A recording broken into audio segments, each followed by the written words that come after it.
Jadi percaya.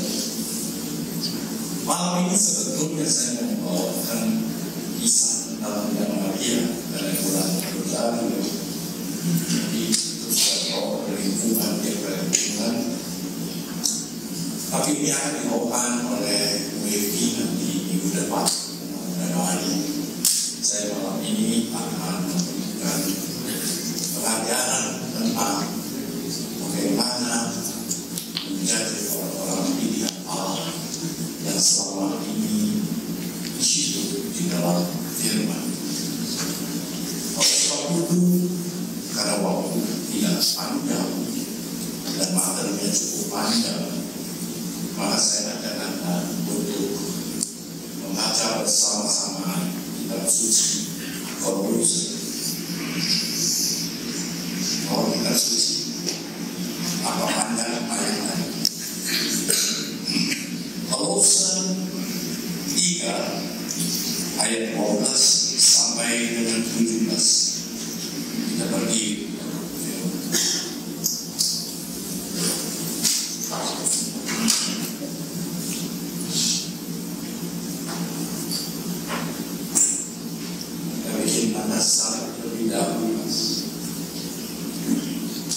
In nomine Patris et Filio cum Spiritus Sancti. Amen. Haleluya, haleluya,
Gereja Katolik, hati-hati kalau Anda di luar negeri, karena Anda akan mencantumkan nama gereja dan berdasarkan iman Anda tulis Rome Catholic. Karena banyak umat tidak tahu di seluruh dunia tidak hanya Katolik seperti kita Roma, tetapi di seluruh dunia ada 31 gereja Katolik yang berbeda-beda, dan dari 31 gereja Katolik salah satunya adalah Roma Katolik yang dipimpin oleh Fransiskus. Saya sebut saja beberapa gereja Katolik: Katolik Anglikan, Katolik Melkin, Katolik Masonic, Katolik Alexandria, Katolik Koptik di Mesir, Katolik negeri Cina, dan masih banyak lagi kalau ditelusuri. Oleh sebab itu, kita ikut gereja Roma Katolik, diajarkan oleh gereja kita yang kudus, bukan hanya kitab suci, tetapi juga tradisi-tradisi dan magisteri gereja yang Anda bisa ikuti dan sempat kalau kita tiap kali bergaul dengan gereja Katolik dengan baik. Malam hari ini Paulus menjelaskan kepada kita bahwa Anda dan saya bukanlah orang sembarangan.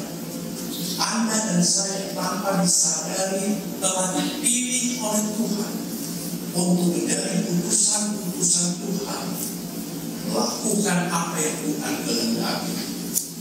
Banyak umat bertanya, apakah saya ditugas oleh Tuhan? Terkasih, Allah memilih Anda, bukan Anda dipilih. Kalau bukan Allah memilih engkau, Anda tidak mungkin akan duduk di sini dekat pada Dia lebih dari Katolik yang umum. Makanya saudara harus berbahagia kalau menjadi orang-orang pilihan Tuhan. Inilah yang sampai Paulus menjelaskan kepada kita. Apa itu namanya orang pilihan? Injil minggu yang lalu, padahal saya sudah sediakan ini untuk kita 1 bulan sebelumnya, tapi kemarin Injil berkata, bukan engkau yang memilih aku, tapi aku yang memilih. Menjadi orang Kristen bukanlah pilihan Anda, tapi Anda dipilih. Menjadi orang Kristen bukan kita yang mencari-cari, tapi merupakan panggilan. Gak semua orang bisa menjadi orang Kristen yang diinginkan oleh Tuhan. Nanti akan dijelaskan oleh Paulus. Tentu Anda bertanya, kenapa Paulus menulis surat ke Kolose, ke gereja sana? Saudara harus tahu, Paulus tidak pernah diam di Kolose. Dia ada di Efesus. Kolose itu adalah satu di antara 3 kota yang ada di Turki, yang dulu zamannya Kaisar Romawi disebut Asia Kecil. Ada 3 kota di sini. Efesus salah satu, yang 4 kota besar, di mana Bunda Maria bersama Yohanes tinggal di sini. Kurang lebih 100 mil dari Efesus ada 3 kota kecil: Laodikia, Hierapolis, dan Kolose. Saudara harus tahu bahwa Laodikia disebutkan di kitab Wahyu, kota kecil menghasilkan tekstil yang sangat baik, sehingga dia bisa memproduksi pakaian yang sangat-sangat baik bagi umat Allah. Hierapolis merupakan tempat pemandian, dan itu adalah tempat mencari uang lewat pariwisata, karena mengeluarkan uang panas. Airnya bisa diminum sebagai obat. Sedangkan Kolose adalah kota yang menghasilkan pewarna pakaian, dan dia itu kota dagang. Kenapa Paulus itu menulis surat ke Kolose dari Efesus? Karena ada hasil laporan daripada umat yang ada sana. Kolose itu iman orang-orang Yahudi, terutama umat Allah sudah hampir binasa. Karena Kolose sudah berubah banyak pada zaman Paulus menjadi kota yang sangat duniawi. Orang-orang Yahudi buangan Babel yang dipindahkan ke sana, mengawin orang lokal semuanya, ikut-ikut demonis, ikut-ikut ajaran-ajaran yang berdasarkan ajaran orang kafir. Maka itu akan menghancurkan iman orang Kristen di sana. Oleh sebab itu, Kolose dinamai kota bidah, kota yang tidak mengenal Allah lagi sama sekali, lebih parah daripada Korintus. Kenapa ini saya tuliskan di kitab suci bagi kita, saudara terkasih?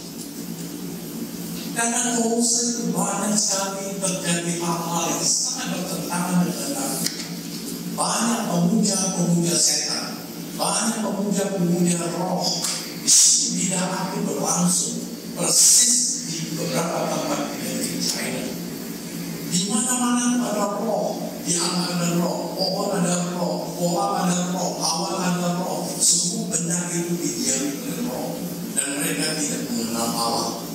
Orang-orang Yahudi yang dulunya melakukan Allah terbawa oleh kehidupan duniawi Kolose itu, sehingga iman kekristenan mereka mulai hancur.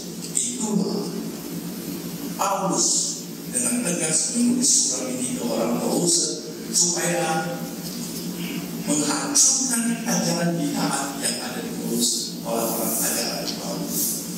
Sekarang kepada Anda dan saya, kekasih dan Kristus, jangan Anda itu merasa menjadi Kristen ikut siang malam dan orang Katolik sudah cukup. Saya berkata belum cukup.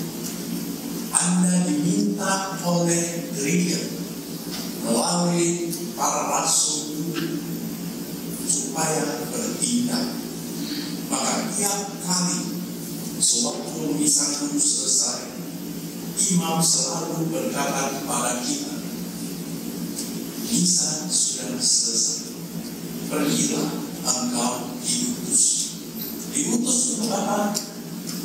Diutus untuk menginjil. Yesus sebelum berangkat ke surga sudah berpesan kepada kita, jangan sampai Anda hidup tidak menginjil. Mulai dari mana? Mulai dari rumah tangga. Mulai menginjili di rumahmu sendiri sebelum Anda keluar.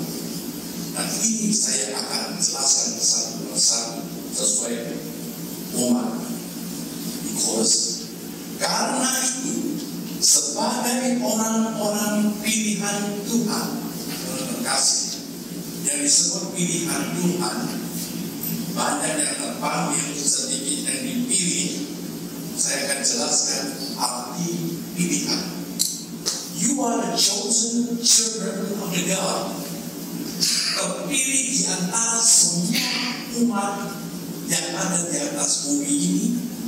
Anda sekarang di persekutuan doa karismatik terpilih oleh Roh Kudus sebagai orang-orang pilihannya di antara umat Katolik itu. Laurentius yang cuma 16.000 berbahagia untuk hal ini.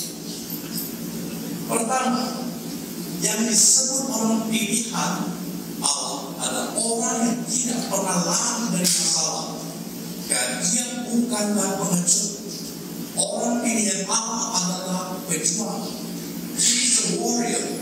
He is a fighter. Betul-betul pejuang. Tidak lari dari masalah. Banyak orang-orang Kristen kalau bertemu masalah, lari dari masalah itu, tidak berani menghadapi masalah. Tapi orang pilih Allah, dia punya jiwa adalah selalu bersama Tuhan menghadapi masalah, tidak akan lari. Kedua, orang pilihan Allah itu ibarat gandum yang digiling sampai hancur, dimurnikan sehingga menjadi roti yang sungguh-sungguh murni, diperas oleh Tuhan seperti pohon anggur. Anda akan menjadi anggur yang baik dan murni. Ketiga, orang pilihan Allah selalu bersemangat. Orang Kristen yang tidak bersemangat bukanlah pilihan Allah. Orang Orang pilihan Allah selalu punya semangat, mulai dari rumah tangga, pribadi sendiri, sama anak cucu, sama dengan mertua, sama orang tua, semua bersatu bersemangat dalam hal ini dalam mengikuti Tuhan. Setia kepada iman orang pilihan, dia tidak kalah dari iman. Keempat, orang Kristen selalu dinilai dari perbuatannya, bukan dari kata-katanya. Maka setiap kali Anda berhadapan dengan Tuhan, begitu Anda itu berkesaksian, begitu Anda memberikan renungan, begitu Anda dibawa Injil, orang akan bertanya, who is he? Who is she? Telah tanya, dia siapa? Rumah tangganya di mana? Track recordnya di mana? Persis sekarang Anda itu memilih presiden, ada dia track recordnya bagaimana? Begitu juga kita, orang ini kalau ngomong bisa dipercaya. Begitu rumah tangganya gimana? Begitu pribadinya bagaimana? Itu dinilai, itu baru orang Kristen pilihan Allah. Jadi bukan dari kata-kata, tapi dari perbuatan. Orang pilihan Allah selalu diminta untuk bersaksi. Seperti Yesus berpesan untuk naik ke surga. Jadilah saksiku dari Yerusalem, Samaria, Yudea sampai ke ujung bumi. Dan apa menyaksikan? Banyak orang merasa tidak disertai Tuhan dalam kehidupannya. Banyak merasa dalam rumah tangganya tidak ada Tuhan. Banyak sekali perkawinannya hancur karena merasa Tuhan tidak menyertai perkawinannya. Saya berkata, kalau Anda itu ingin disertai Tuhan dalam hidup, jadilah saksi. Saksi bagaimana? Diutus oleh Roh Kudus untuk pergi mewartakan tentang Kristus, karya agungnya, karya keselamatannya, beritakan bahwa lewat sengsara penderitaannya luar biasa pahit dan getirnya, dan pedihnya asap sengsara yang alami untuk menebus dosa-dosa manusia. Itu yang kita saksikan. Ini yang Tuhan Yesus minta. Tidak jauh-jauh sebagai orang pilihan. Itulah penginjilan, bukan dengan kata-kata dan perbuatan. Dan sebagai orang pilihan Tuhan, hendaklah kamu tinggal di dalam Dia. Jangan pergi dari Yesus sejengkal. Kalau Yesus sudah berkata, di luar aku kamu tidak bisa berbuat apa-apa. Ingat, dalam dari mangsa iblis, engkau berselisih keluarga. Diamlah di dalam Dia. Kayak dia ada kasih Allah yang nyata yang diutus Allah bagi kita. Kalau tinggal di dalam Dia, diam dalam kasihnya, berakar di dalam Dia, tumbuh di dalam Dia, dibangun di dalam Dia, dibuat berbuah berlimpah-limpah oleh Dia, baru itu disebut orang-orang pilihan Allah. Kalau kamu tidak berbuah sama sekali selama hidup di atas bumi ini, sia-sia hidupmu. Ya. Maka yang tinggal dalam Kristus itu orang-orang pilihan. Dan saudara-saudara terakhir adalah beritakan Injil. Jangan hanya di sini sebagai garam. Anda kalau hanya ada di PD, karismatik, psikorensius, Anda itu ibarat garam dunia dalam kantong. Percuma. Anda harus keluar dari kantong baru bisa garam di kehidupan. Jangan seperti garam dan kantong, gak ada guna. Bukan ditawar, memang gak bisa digunakan. Makanya utuslah aku ya Roh Kudus, selalu berdoa untuk beri kabar keselamatan bagi orang-orang yang kita temui. Dipergikanlah aku ya Roh Kudus untuk turut ambil bagian di dalam pekerjaan Tuhan, mencari jiwa-jiwa orang bagi Tuhan untuk diselamatkan. Dipergikan sebagai murid Kristus supaya mewartakan firman Tuhan untuk pertobatan supaya dapat diselamatkan. Dipergikan untuk bekerja di ladang Tuhan, memberitakan kerajaan Allah. Itu itu diinginkan oleh Tuhan sebagai orang pilihan. Ini yang ditulis oleh Paulus. Cukup jelas. Jadi orang pilihan betul-betul the chosen children of God. Jangan hanya hidup dia. Maka sangat bersyukur kalau Anda suka mendengar dengan saudara kita Gunawan atau kita suka keluar dari sini kita akan Injil dan keluar dari sini supaya orang lain tahu dia boleh saksi. Nah ini kedua, dikuduskan.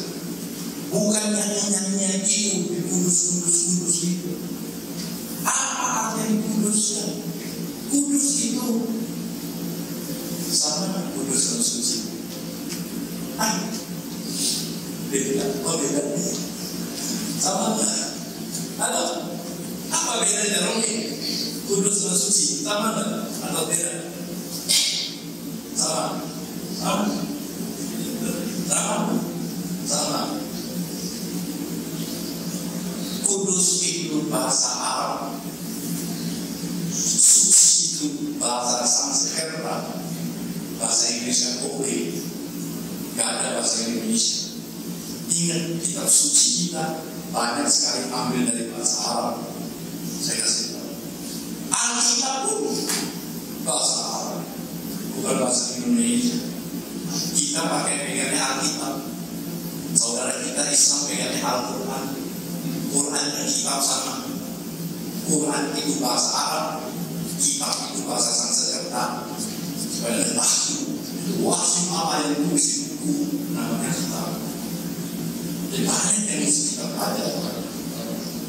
Dikuduskan oleh Allah. Apa artinya? Artinya seorang pilihan. Kalau hatinya sudah dikuduskan oleh Allah, maka hidupnya itu memiliki hati yang takut akan Tuhan. Fear of the Lord. Bahasa gagahnya. Apa artinya takut kepada Tuhan? Bukan karena Tuhan bergalak dan seram, itu bukan. Itu bahasa Ibrani yang diterjemahkan di dalam bahasa Inggris, diterjemahkan dalam bahasa Indonesia, takut akan Tuhan. Artinya, fear of the Lord menempatkan Tuhan di puncak kehidupan kita. Itu namanya takut akan Tuhan.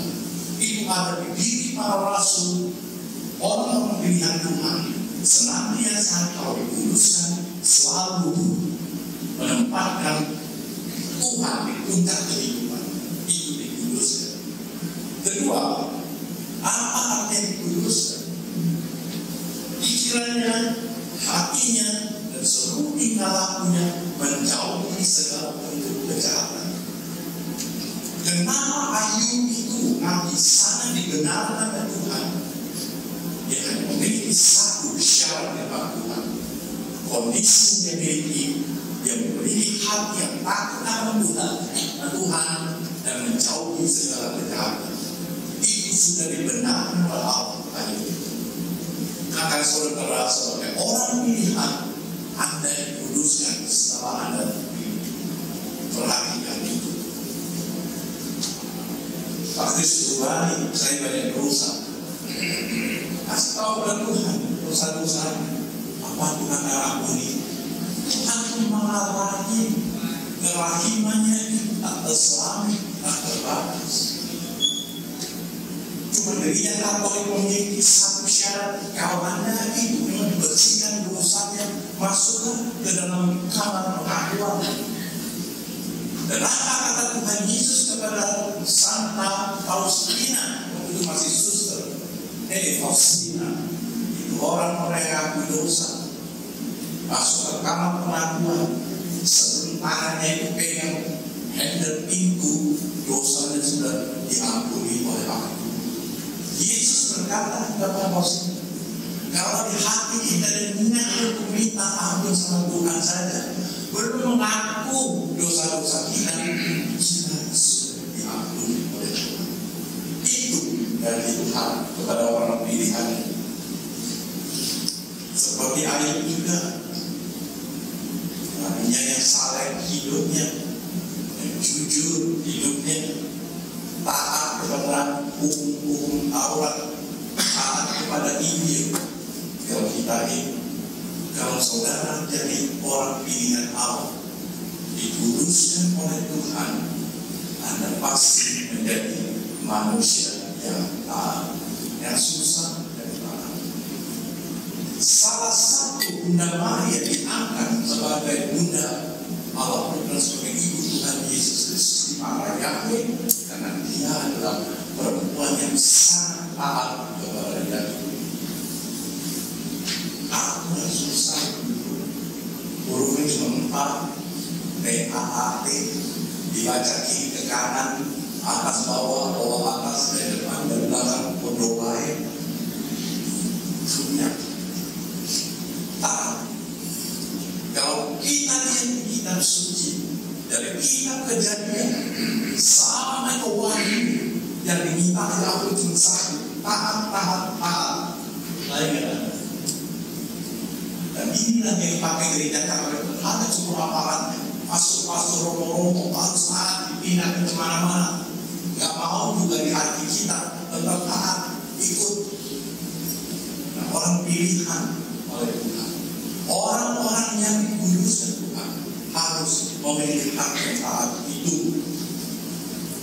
Bagaimana tadi kalau orang yang dikuduskan Tuhan rajin beribadah yang benar dan baik. Anda kira banyak orang ke gereja itu sudah benar? Anda kira orang ke gereja ke misa itu sudah bangun? Banyak umat Katolik, banyak. Saya kasih tahu. Pergi ke gereja ke misa hanya badannya saja hadir di gereja, di misa, tapi jiwanya tidak bersama Tuhan. Ini yang menjadi pokok masalah. He is present, she's present as church, but he is at the soul. His soul is not with our Lord. Gak bersama Tuhan, gak berdoa, maka sebagian masih main HP. Saya lihat jiwanya gak sama Tuhan. Makanya Allah meminta orang-orang pilihan, orang kuduskan menjadi contoh teladan bagi taat yang benar di depan Tuhan. Pergi misa betul-betul berdoa dan beribadah persis aja, berdoa pada Yahweh yang benar dan sembarangan. Orang dikuduskan yang terakhir adalah manusia yang tahan godaan dan pencobaan imannya kuat. Dicoba dengan apapun juga dan memang. Karena apa? Karena dia orang-orang yang sudah dikuduskan. Dia tanya Bapak Presiden kita Jokowi, gak bisa disombong, gak tahu. Apalagi dengan calon presiden kita yang baru ini, yang baru mau menjadi Wapres dan Wapres, pasangannya dinilai jujur dan sadar.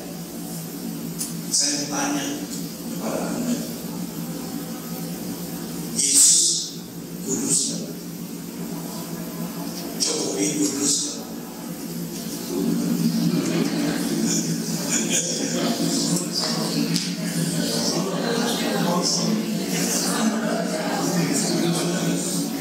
Saya bertanya itu bukan soal untuk apa, yang bilang satu bodoh dan tukang kayu sampai Solo sampai Kudus.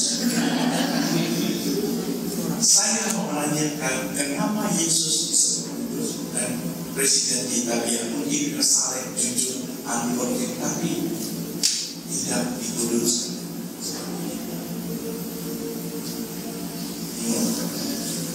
Kenapa tidak?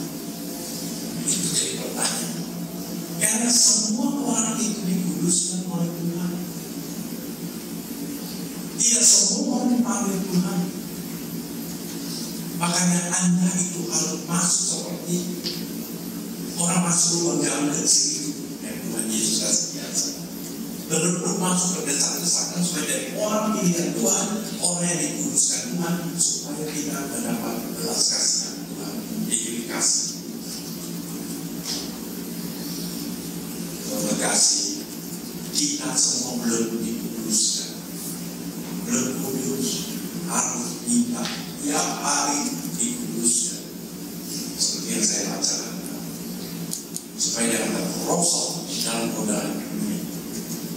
Dunia itu luar biasa. Hari ini berkata tidak, besok bisa dia beramai.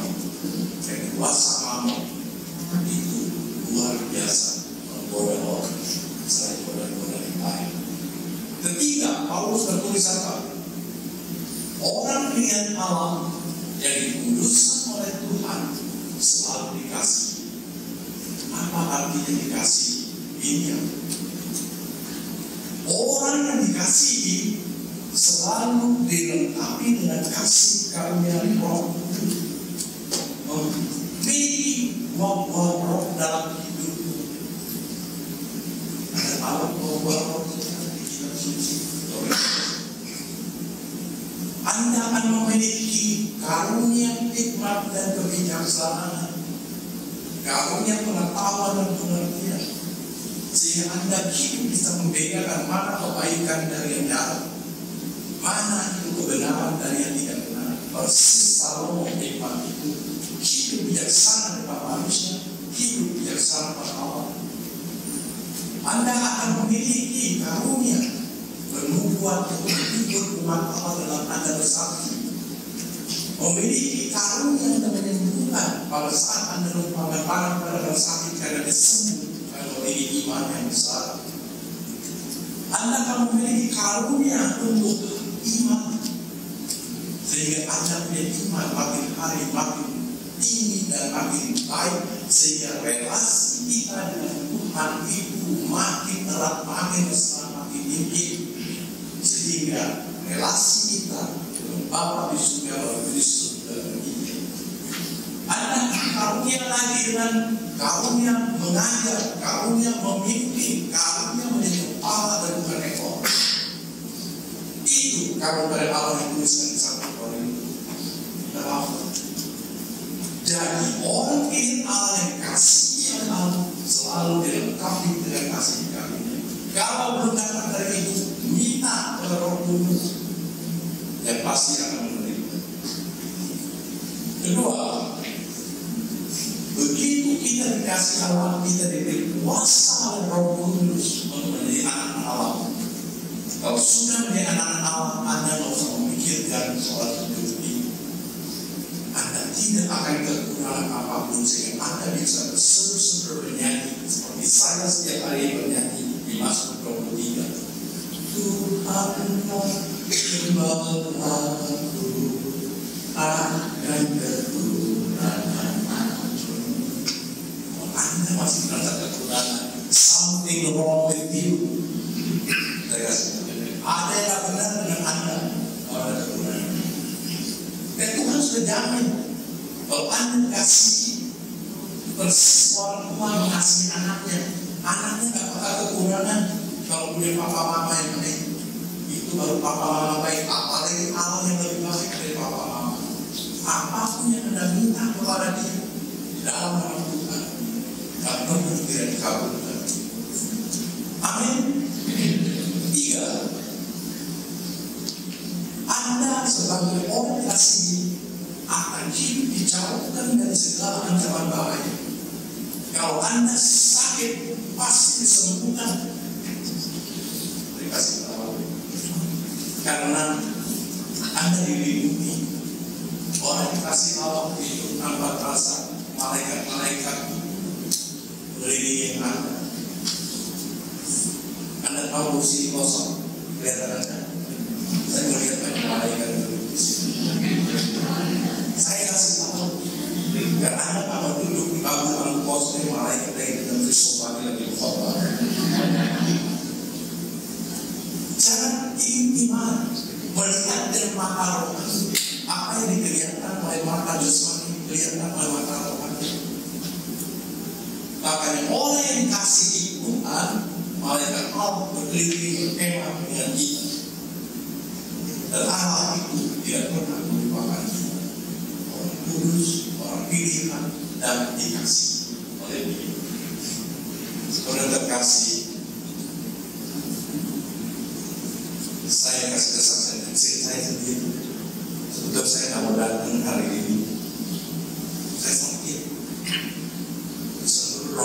saya nggak bisa buka. Sakit seluruh mulut saya. Saya bilang kepada Tuhan, Tuhan, dan apa yang terjadi, saya cakap-cakap dalam doa, dan dalam setiap mekanisme secara online. Karena saya mekanisme setiap hari dan menemukan beberapa cakap-cakap dalam doa.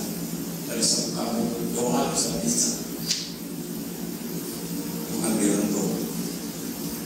Saya amin dan percaya dan tidak. Tadi siang mandi,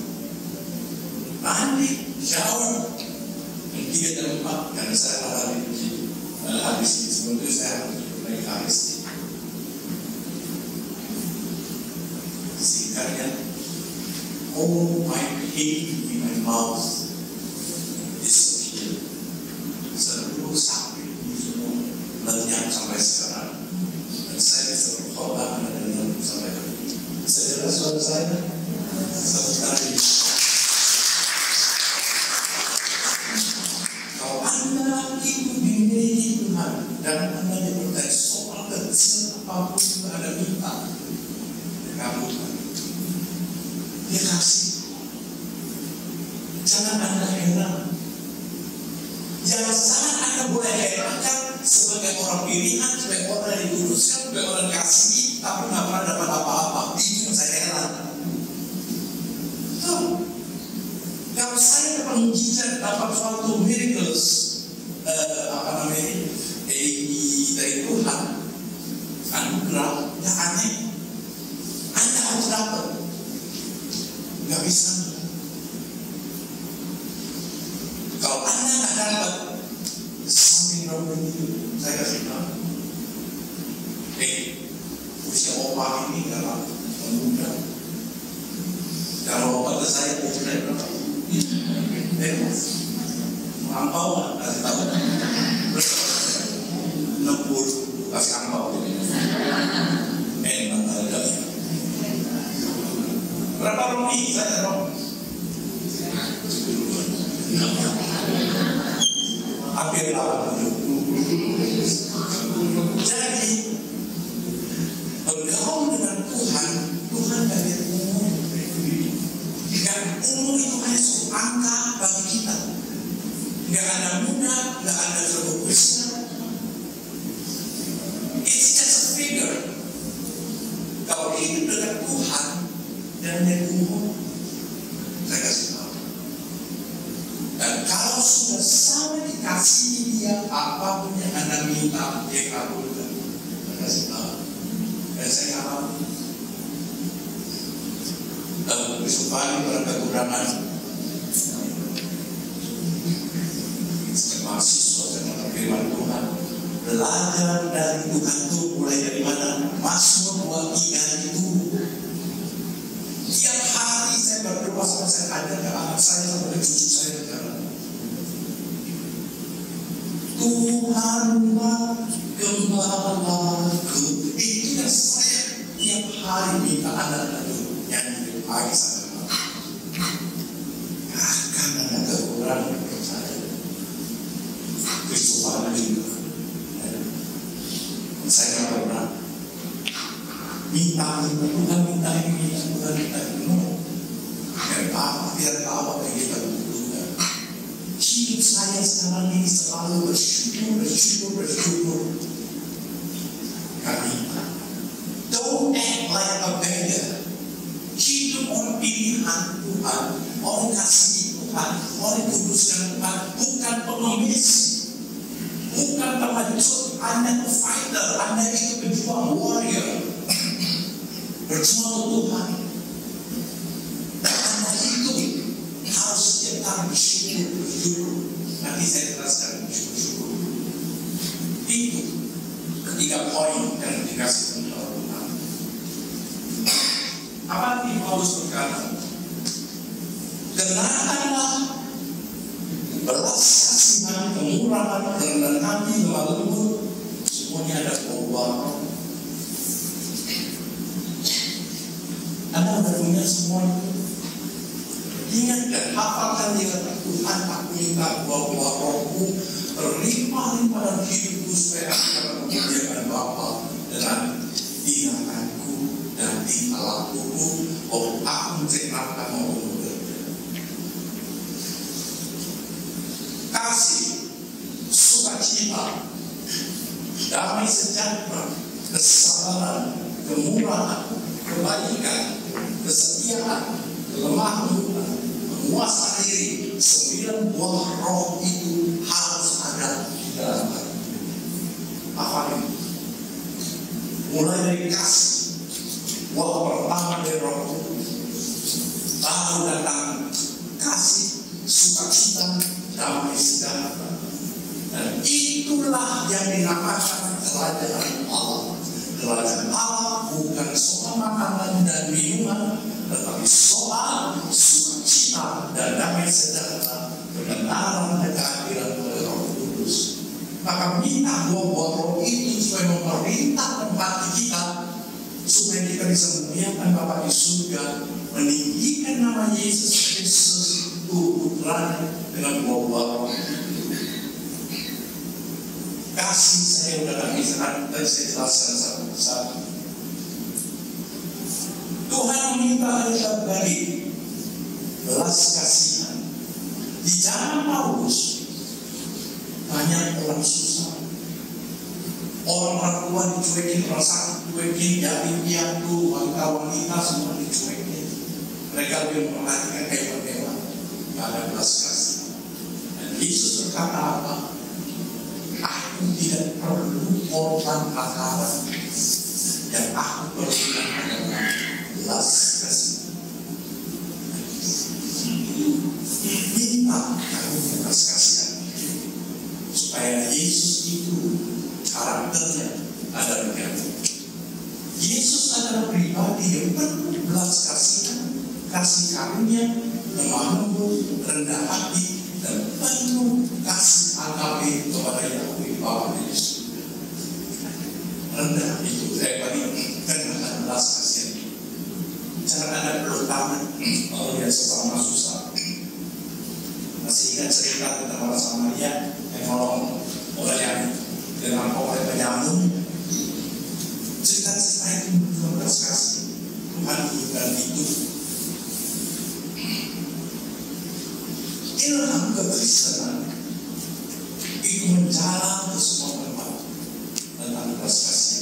Mulai dari kekristenan, bukan dari agama lain, supaya ada tahu. Kedua, Paulus berkata, hendaklah kamu rendah hati, bukan rendah diri, rendah hati. Lower your heart, karena lawan rendah hati adalah sombong, dan itu adalah karakter yang paling dibenci Tuhan, karena itu adalah sifat utama dari Lucifer, malaikat Tuhan yang berkuasa. Sombong. Makanya Yesus yang rendah hati mengajarkan kita untuk melakukan banyak kebajikan untuk menunjukkan soal rendah hati yang sombong. Kita tuh harus anggap bukan apa-apa karena bikin dan bulan tanah. Lemah lembut, jangan kasar. Suami istri di rumah tangga, salah satu terjadinya pertengkaran rumah tangga karena omongan yang kasar, karena saya diterima oleh pasangan. Maka itu jangan berkata dengan lemah lembut di mobil. Tuhan, suami saya itu kasar, minta Roh Kudus memberikan. Kalau Anda orang pilihan minta, karena lemah lembut adalah buah roh yang ke-8. Itu semua buah roh. Manusia tak bisa tiba-tiba dari lemah lembut. Harus dan anugerah dari Allah untuk merubah dia dari manusia kasar menjadi manusia lemah lembut. Terakhir adalah kesabaran. Tuhan minta lewat Paulus supaya kita sabar terhadap segala sabar terhadap masalah yang kamu hadapi. Karena kita harus sabar. Kesabaran itu adalah buah roh yang tempat setelah damai sejahtera kesabaran. Biar kita bersabar. Kenapa di Injil, di kitab suci tertulis hidup daripada Abraham dan kamu kedua kali dengan pembantu dari Sarah yang bernama Hagar. Mereka tidak sabar melihat waktu sudah tua, Abraham belum bisa kasih keturunan, dia tiba-tiba pakai inisiatif sendiri memberi pembantunya kepada Abraham sehingga muncullah Ismail. Dan akibat daripada dia tidak sabar menunggu Allah punya pekerjaan dan Allah punya rencana, akibatnya sampai hari ini terasa. Ada dia turun Ismail menurunkan orang Arab, turunan daripada Ishak, turunan Yahudi, hari ini perang secara habis. Ini kekasih-kekasih, ampunilah karena Paulus sesat. Tuhan minta mengampuni, artinya merupakan 70 kali 7 kategori. Artinya merupakan semua. Kalau Anda lihat tembok putih ini, kalau saya coret sesuatu spidol ciri hitam, maka dia tercemar. Tapi kalau yang tercemar itu coret itu saya sangat putih kembali, sehingga seolah tidak terjadi apa-apa, saya akan lihat teman.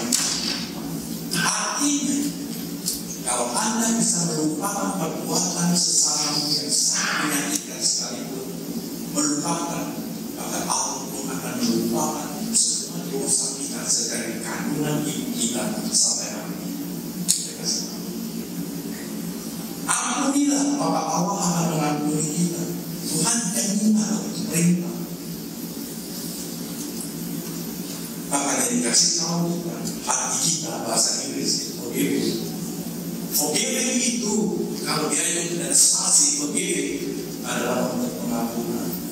Tapi forgiving, your heart, not forgiving, ada spasinya, your heart is forgiving. Beri dan ampunilah. Kemurahan, kebaikan, semua itu ada dilihat oleh Tuhan. Dan semuanya itu Tuhan berkata Paulus, kenakan kasih semua itu adalah kita yang kita. Lalu rumah tangga pun dengan Tuhan saudara terkasih kayak itu kepada kita. Kalau saya di rumah mau pergi ke orang kawin atau ulang tahun, istri saya berbungkus kado, saya melihat kadonya kurang bagus. Kalau tidak dikasih kita jadi lebih bagus. Saya cucu kecil itu rambutnya dikucil sama ibunya, pergi ke PKN, saya bilang dipitain ternyata lebih indah.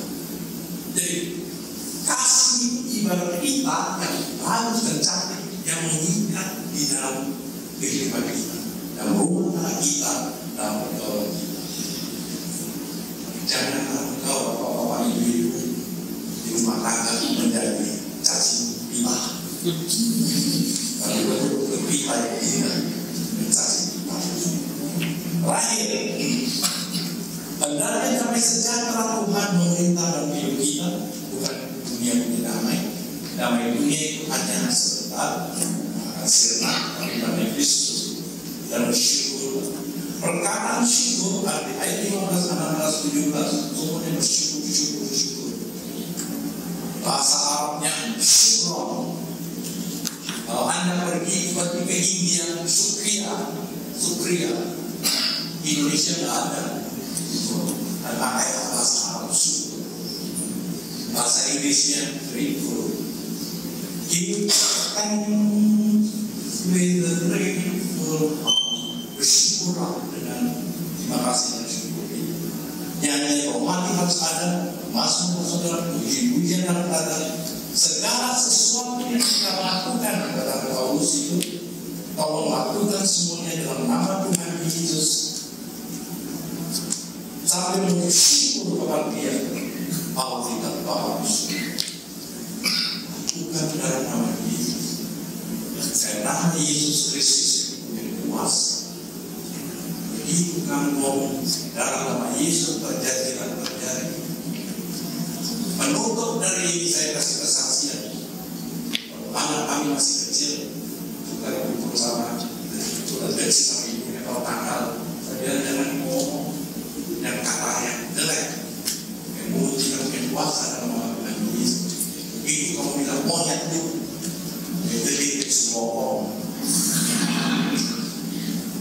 Tapi kalau aku anak cubit, nakal kamu jadi kamu insinyur dan itu mungkin kamu ketawa. Saya punya 2 anak, 21 baru lulus jadi insinyur karena cubit kita ibunya. Mulut orang pilihan, mulut orang dikuduskan, mulut orang dikasih punya kuasa. Hati-hati. Begitu ngomong ke suami celaka kamu di luar, betul ke suami celaka. Kalau kamu mau anak itu, jangan pulang-pulang malam dia nanti celaka kamu juga, betul-betul celaka. Jaga mulutmu, betul-betul jaga. Ya, karena apa? Mulut kita orang pilihan, orang yang dikasih Allah, orang yang dikuduskan, punya